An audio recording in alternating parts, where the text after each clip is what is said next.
Good evening everyone, आप सभी का एक बार फिर से बहुत बहुत स्वागत है।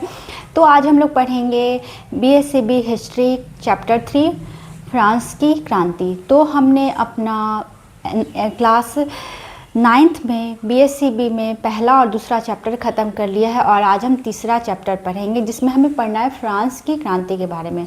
पिछले चैप्टर में हमने पढ़ा था अमेरिका के स्वतंत्रता संग्राम के बारे में, अमेरिका की क्रांति के बारे में पढ़ा था, जिसमें हमने देखा था कि अमेरिका कैसे अपने 13 उपनिवेश को ब्रिटेन से स्वतंत्र कराता है। ब्रिटेन के अधीन था अमेरिका का 13 उपनिवेश और अमेरिका फ्रांस की मदद से ब्रिटेन से अपने 13 उपनिवेश को मुक्त कराता है, आज़ाद कराता है। और अमेरिका से लोग प्रेरित होते हैं कि हम भी अपने देश को इसी तरह से आज़ाद कर सकते हैं। तो इससे बहुत सारे देश प्रेरित हुए और फ्रांस की क्रांति भी इसी से संबंधित है। जब अमेरिका के 13 उपनिवेश ब्रिटेन के कब्जे में थे तो अमेरिका फ्रांस के मदद से ही उस उपनिवेश को छुड़ाने में सफल होता है। और इस घटना से क्या होता है, फ्रांस में बोझ बढ़ जाता है, कर्ज बढ़ जाता है और फ्रांस इस कर्ज से उबर नहीं पाता है और यही फ्रांस की क्रांति का कारण बनता है, जिसको हम लोग आगे चल के पढ़ेंगे इस चैप्टर में। तो सबसे पहले हम लोग देखेंगे कि इस चैप्टर में हमें क्या पढ़ना है। इस चैप्टर में हमें पढ़ना है कि कैसे एक राजतंत्र का अंत होता है, एक राजतंत्र का अंत होता है और समानता, स्वतंत्रता और बंधुता का विकास होता है, एक संविधान बनता है और ये फ्रांस की क्रांति दूसरे देशों को भी प्रेरित करती है संविधान बनाने के लिए। यही सब हमें इस चैप्टर में पढ़ना है। और हम ऐसे भी कह सकते हैं कि एक था राजा एक थी रानी, दोनों मर गए ख़त्म कहानी।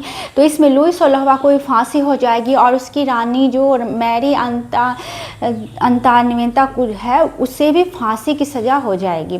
तो इस तरह से ये कहानी ख़त्म हो जाएगा, राजा रानी दोनों मर जाएंगे और फ्रांस की क्रांति ख़त्म हो जाएगी। यहाँ पे हम देखेंगे कि कैसे एक समाज 3 वर्गों में विभक्त था और कैसे तीसरे वर्ग के लोगों का शोषण हो रहा था। चलिए शुरू करते हैं। हमारा आज का टॉपिक फ्रांस की क्रांति, बीएससीबी चैप्टर 3 फ्रांस की क्रांति, 1789 ईस्वी की फ्रांस की क्रांति। क्लास 9th में हमें ये पढ़ना है। तो सबसे पहले हम लोग इसका इंट्रोडक्शन, परिचय देखेंगे। 1789 ईस्वी की क्रांति, 1789 ईस्वी की फ्रांसीसी क्रांति विश्व इतिहास की सबसे महत्वपूर्ण घटनाओं में से एक है। ये जो घटना है विश्व की सबसे महत्वपूर्ण घटनाओं में से एक है और युगांतकारी घटना है जो पूरे समाज को बदल देती है। इस क्रांति ने राजतंत्र का अंत कर दिया और स्वतंत्रता, समानता तथा बंधुत्व के सिद्धांतों को स्थापित किया। इसके बाद लोकतंत्र और मानव अधिकारों का विकास होगा फ्रांस की क्रांति के बाद। फ्रांस की क्रांति के कारण हम लोग देखेंगे, कोई भी क्रांति होती है तो उसके पीछे बहुत लंबे टाइम से कोई कारण होता है, रीजन होता है, तभी क्रांति होती है। क्रांति एक दिन में नहीं होती है। 1857 ईस्वी की क्रांति को ही ले लीजिए, ये 300 सालों से अंग्रेज़ों से परेशान होकर के क्रांति हुआ था। तो इसी तरह से ये क्रांति भी बहुत लंबे टाइम से परेशानी से लोग जूझ रहे थे, गरीबी भुखमरी का सामना करना पड़ा था, रोटी के लिए तरस गए थे, तभी जाके ये क्रांति आती है। तो इसके प्रमुख कारण थे सामाजिक कारण, आर्थिक कारण, राजनीतिक कारण, बौद्धिक कारण। सामाजिक कारण में हम लोग देखेंगे कि समाज 3 वर्गों में बटा हुआ था। प्रथम स्टेट, द्वितीय स्टेट और तृतीय स्टेट। प्रथम स्टेट, द्वितीय स्टेट, तृतीय स्टेट। समाज 3 वर्गों में बढ़ा हुआ था। प्रथम स्टेट में बहुत कम लोग थे, पादरी वर्ग आते थे इसमें। प्रथम स्टेट में पादरी वर्ग आते थे। प्रथम स्टेट पादरी वर्ग, क्लर्गी,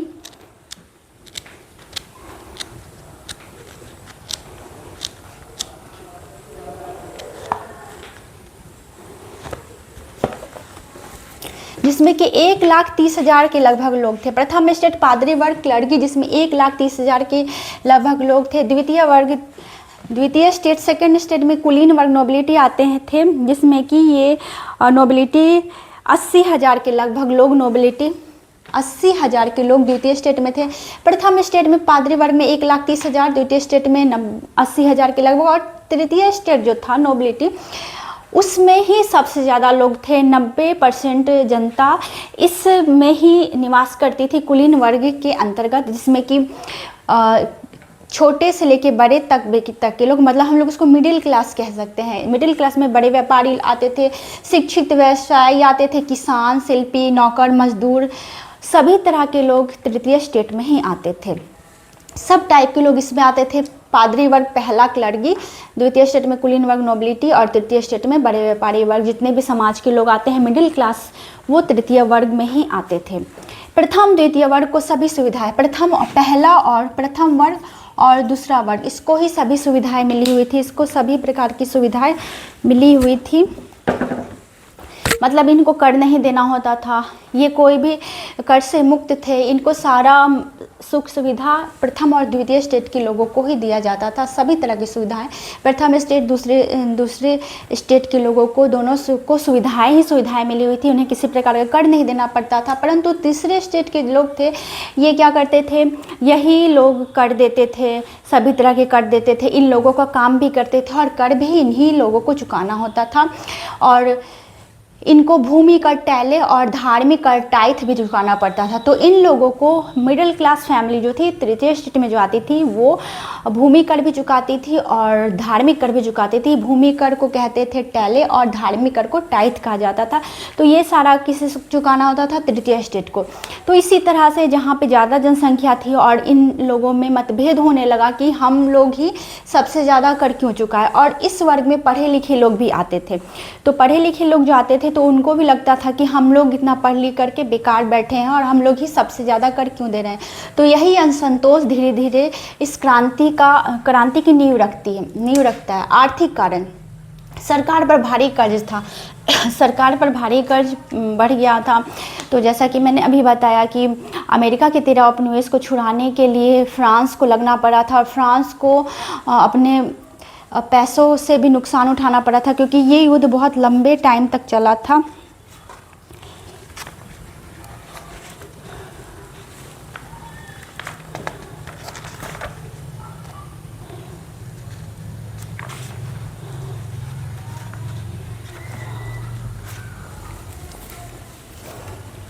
तो फ्रांस में बहुत सारे लिब्रे का नुकसान हुआ था। लिब्रे फ्रांस के पैसे को लिब्रे कहा जाता है। तो फ्रांस को बहुत भारी नुकसान उठाना पड़ा था अमेरिका को स्वतंत्र कराने में, जिससे क्या हुआ था, सरकार पर भारी कर्ज बढ़ गया था।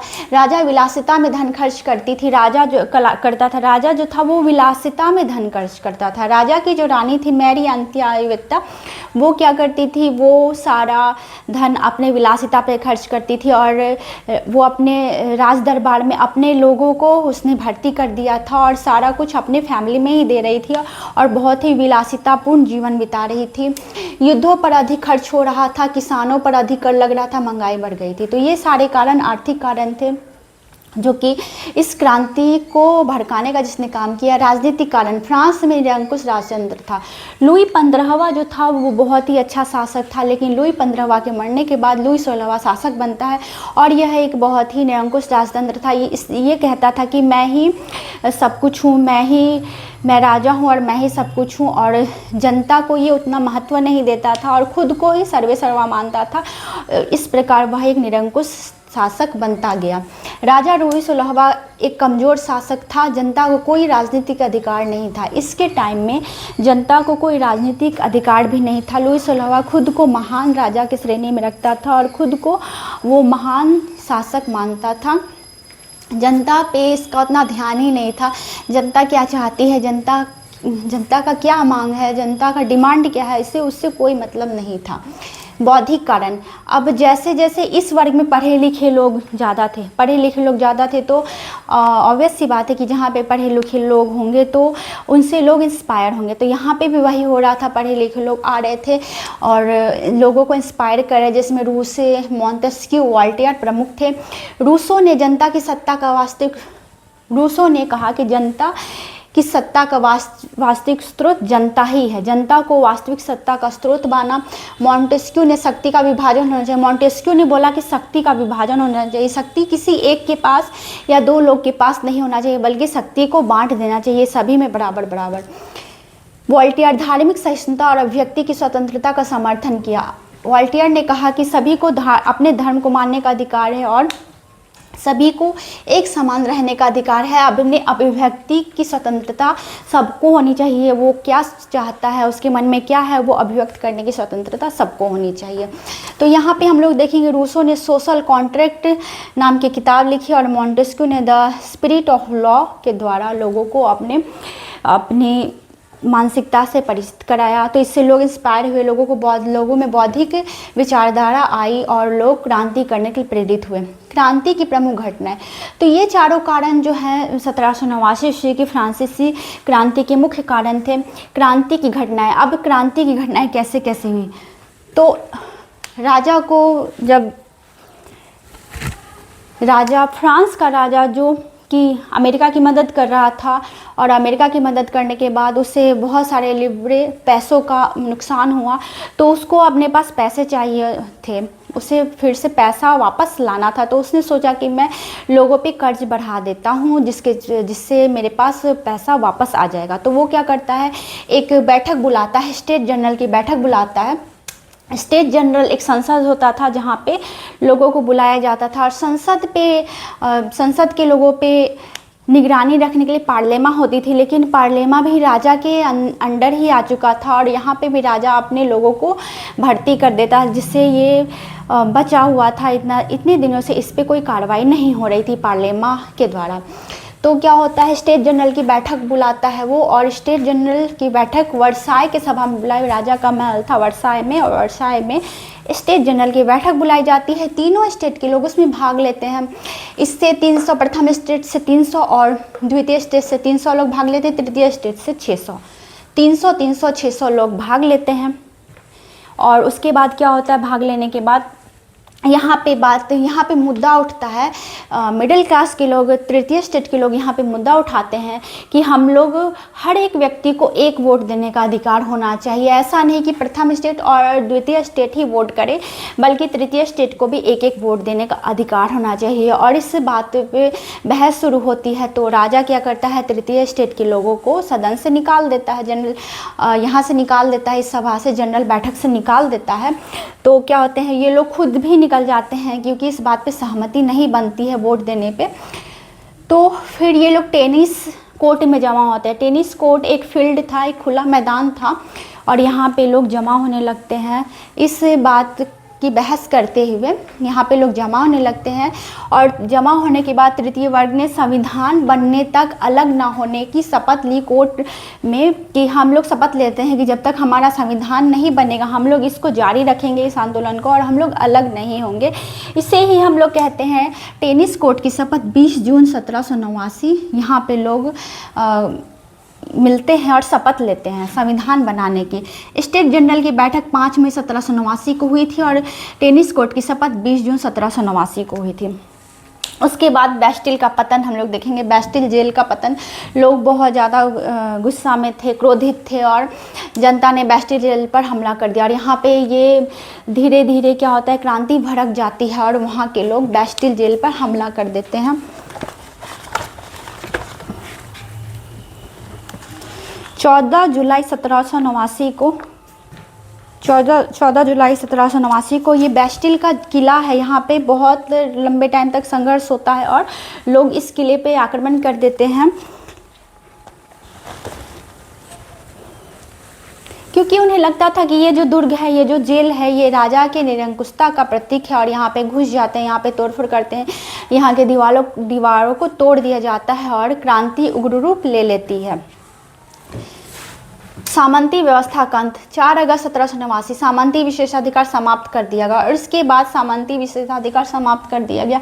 राजा बस नाम मात्र का राजा रह गया बैस्टिल के पतन के बाद, और बहुत सारे काम शुरू हो जाते हैं। संविधान पे भी काम शुरू हो जाता है। मानव एवं नागरिक अधिकारों की घोषणा होती है। 26 अगस्त 1789 को मानव एवं नागरिक अधिकारों की घोषणा होती है। मुख्य अधिकार क्या क्या थे, तो संविधान बनने के लिए रेडी होने लगता है कि संविधान में क्या क्या बात होंगे। मुख्य अधिकार स्वतंत्रता, समानता, स्वतंत्रता का अधिकार मिलेगा, समानता का अधिकार मिलेगा, संपत्ति रखने का अधिकार मिलेगा, अभिव्यक्ति की स्वतंत्रता होगी, कानून के समक्ष समानता, सभी लोग कानून के समक्ष समान होंगे।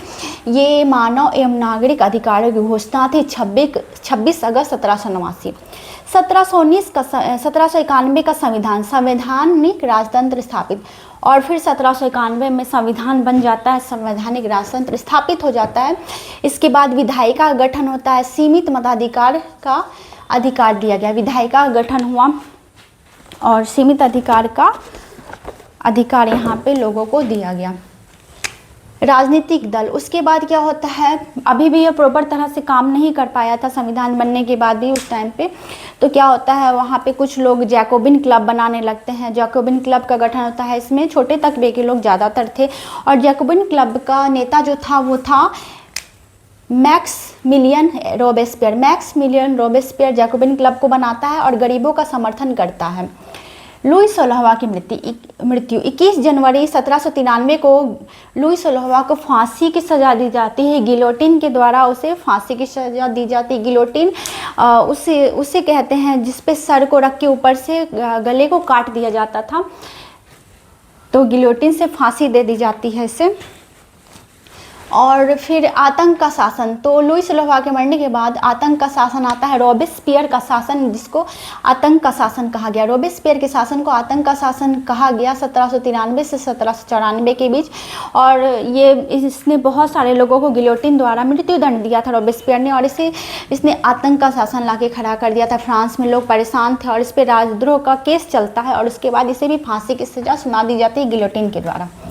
तो यहाँ पे रोबेस्पियर भी मर गया, लुई 16वां भी मर जाता है। अब क्या आता है, डायरेक्टरी शासन आता है, जिसमें जो कि नेपोलियन बोनापार्ट का उदय होता है। नेपोलियन बोनापार्ट एक बहुत अच्छा शासक था और उसने बहुत सारे देशों में, जर्मनी में, पोलैंड में, बाहर के देशों में जाके ये संदेश दिया कि कैसे एक देश को अच्छा बनाया जा सकता है। तो उसने यहाँ पे काम किया, डायरेक्टरी शासन लाया। 1795 में 5 निदेशकों की सरकार बनाई उसने, नेपोलियन ने। और शासन, अच्छा, डायरेक्टरी शासन 1795 में आया था, 5 निदेशकों की सरकार बनी थी, लेकिन ये भी शासन कमज़ोर था। तो डायरेक्टरी शासन, पहले आतंक का शासन, रोबेस्पियर का शासन आता है, फिर डायरेक्टरी शासन आता है, ये भी उतना नहीं चल पाता है। उसके बाद नेपोलियन बोनापार्ट हम लोग देखेंगे। नेपोलियन बोनापार्ट का टाइम पीरियड आता है 1799 में सत्ता पर कब्जा। तो इस तरह से भागदौड़ चल रहा था फ्रांस की क्रांति में। राजा को फांसी, मृत्यु दंड दे दिया गया था, फांसी पर चढ़ा दिया गया था। उसके बाद क्या होता है, गिलोटिन से फांसी दे दी गई थी राजा को। फिर आतंक का शासन आता है, रोबेस्पियर का भी उतना नहीं चल पाता है और ये भी, इसको भी मृत्युदंड दे दिया जाता है। फिर डायरेक्टरी शासन आता है, डायरेक्टरी शासन में भी उतना कुछ हुआ नहीं और इसका शासन कमज़ोर था। फिर नेपोलियन बोनापार्ट 1799 पर सत्ता में कब्जा कौन करता है, नेपोलियन बोनापार्ट। 1799 में सत्ता पर कब्जा होता है नेपोलियन बोनापार्ट का। अन्य देशों पर प्रभाव, नेपोलियन बोनापार्ट का अन्य देशों पर प्रभाव पड़ता है। इटली पर प्रभाव, जर्मनी पर, पोलैंड पर और इंग्लैंड पर नेपोलियन बोनापार्ट का इस जगहों पर प्रभाव पड़ता है और इसे क्रांति का अग्रदूत भी कहा गया था। फ्रांस की क्रांति का प्रभाव सिर्फ फ्रांस पर नहीं बल्कि यूरोप के अन्य देशों पर भी पड़ा और नेपोलियन बोनापार्ट को क्रांति का अग्रदूत भी कहा गया।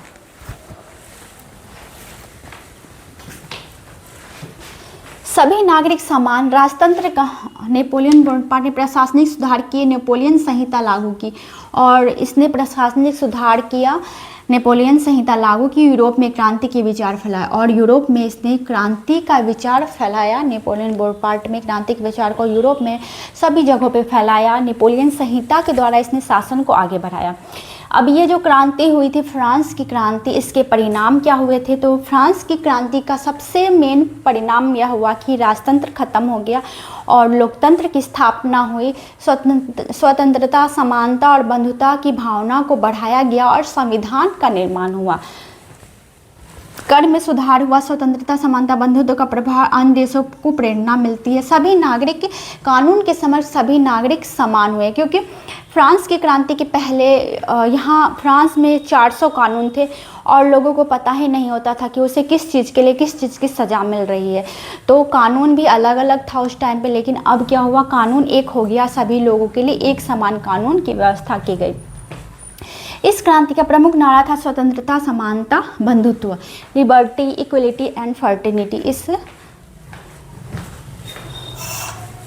इसका प्रमुख नारा था, इस क्रांति का प्रमुख नारा था लिबर्टी, फर्टिनिटी एंड इक्वलिटी।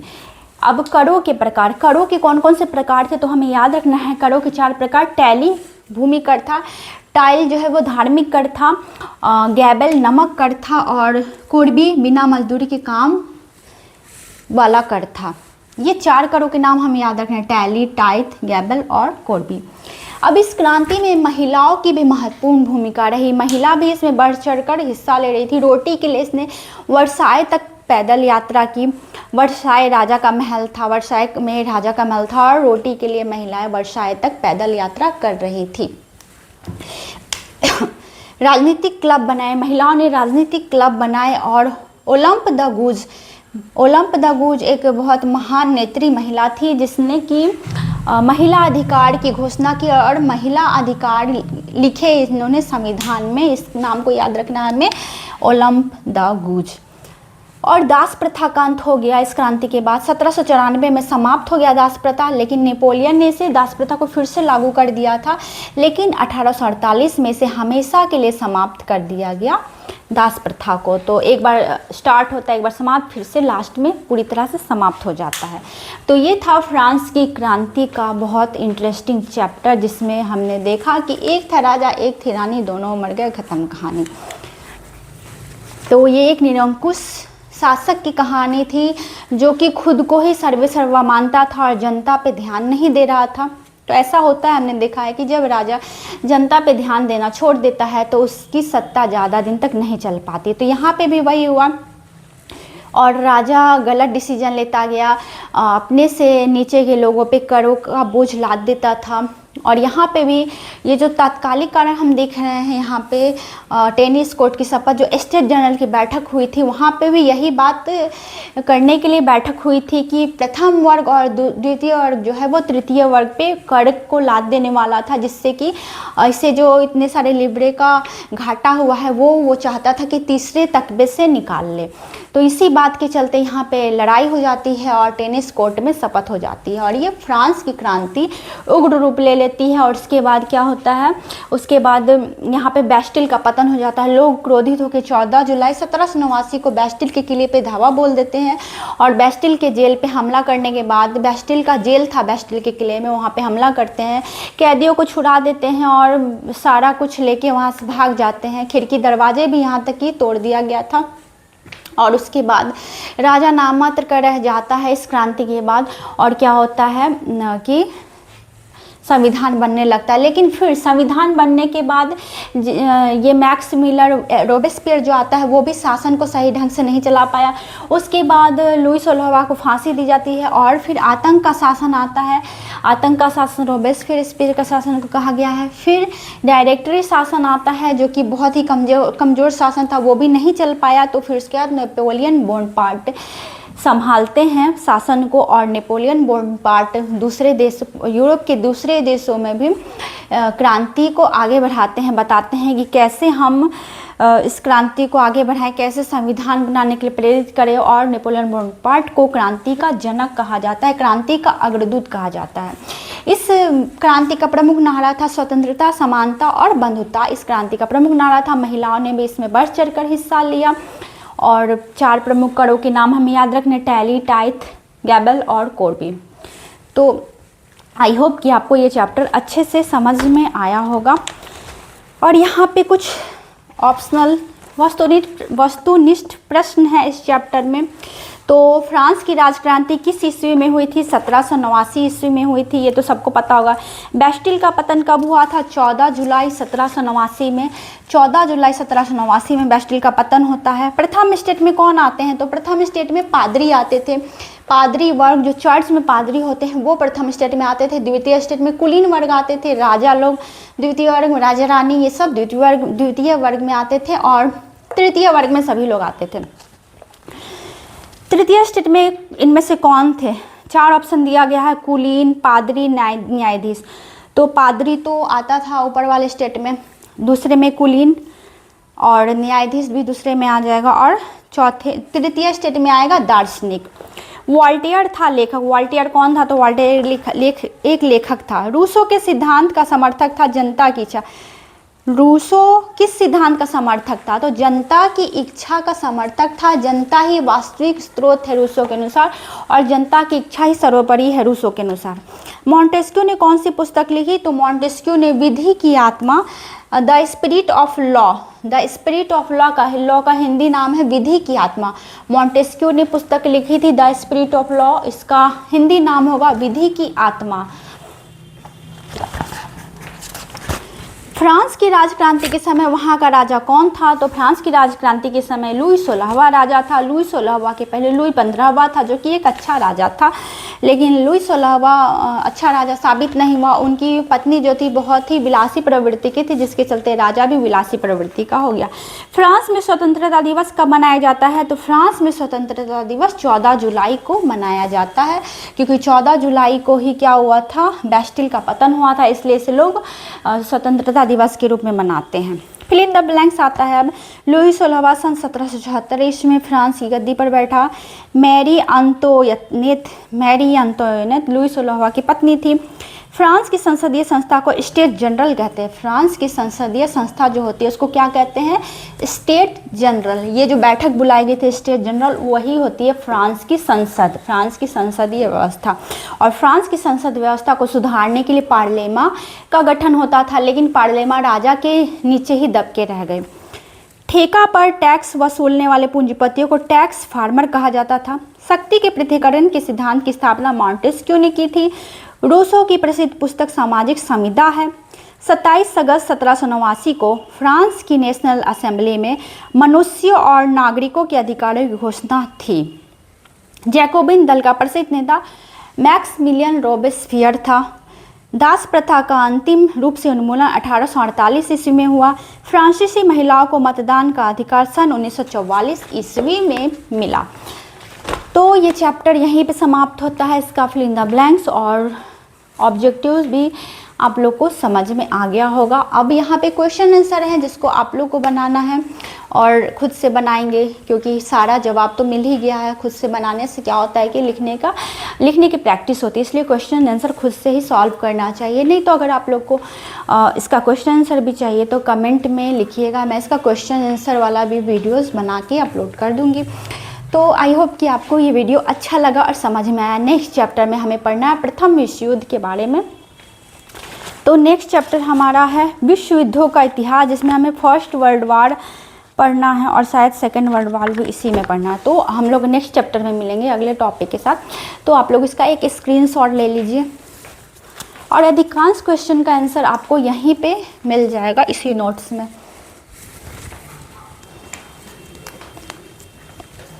तो आई होप कि आपको यह चैप्टर अच्छा लगा होगा और बातें समझ में आई होंगी। अगर ये चैप्टर अच्छा लगता है तो कमेंट में ज़रूर बताइएगा कि आपको समझ में क्या आया और समझ में क्या नहीं आया, तो इसमें और सुधार करने का प्रयास रहेगा मेरा। तो आई होप कि वीडियो को यहीं पे ख़त्म करती हूँ और फिर मिलती हूँ नए वीडियो में नए टॉपिक के साथ। तब तक के लिए इस वीडियो को 1 से 2 बार देखिए और किताब पढ़ना मत भूलिए। ये क्लास बिहार बोर्ड के बच्चों के लिए है, क्लास 9th के लिए। तो आप लोग इसे देखिए और अपने नोट्स को बनाइए और पढ़ाई को दीजिए, अपने पढ़ाई को और ऊंचाइयों तक ले जाइए। तो वीडियो को यहीं पे ख़त्म करती हूँ। अगर वीडियो पसंद आया तो वीडियो को लाइक करना ना भूलें और चैनल को सब्सक्राइब करना ना भूलें। तो तब तक के लिए चलती हूँ। Bye bye, take care, see you.